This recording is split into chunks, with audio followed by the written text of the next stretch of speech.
तसनोस news में आपको ले चलते हैं वार्ड नंबर 17 मस्जिद हनफिया के साथ वाली ये गली है। नाजरीन, सेवरेज होल की नाकामी की वजह से मकीन घरों में कैद होकर रह गए हैं। नमाजी मसाजिद तक नहीं जा सकते और बच्चे स्कूलों तक जाने से कासिर हैं, जिसकी वजह से शदीद मसाइल का सामना है मकीनों को। मकीनों ने तसनोस न्यूज़ से गुफ्तगू करते हुए कहा कि हम इंतज़ामिया से मुतालबा करते हैं कि फौरी तौर पर सेवरेज सिस्टम की बहाली के लिए इक़दाम किए जाएँ ताकि मकीन एक बेहतर ज़िंदगी गुजारने के काबिल हो सकें। आइए आपको दिखाते हैं तौकीर खालिद की ये रिपोर्ट।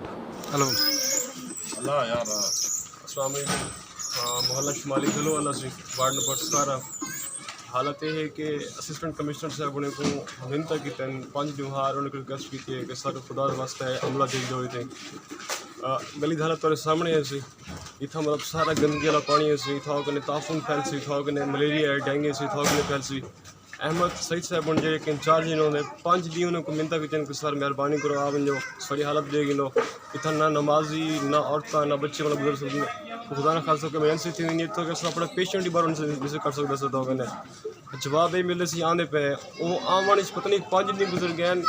असं तो खुश थे कि सीएम सारा बन गए उन वजह के इंशाल्लाह सारे मसाइल हल थे बुनियादी मसाइल अगर वो भी हालत थी तो पीछे मतलब साढ़े सीएम इलाके सारे इलाके का सीएम होने का क्या फ़ायदा है सारे आगे सारे मोहल्ले वाले इकट्ठे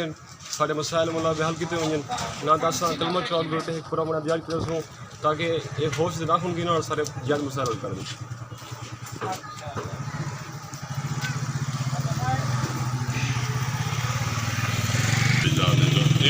निज़ाम है जितना दसो जो गली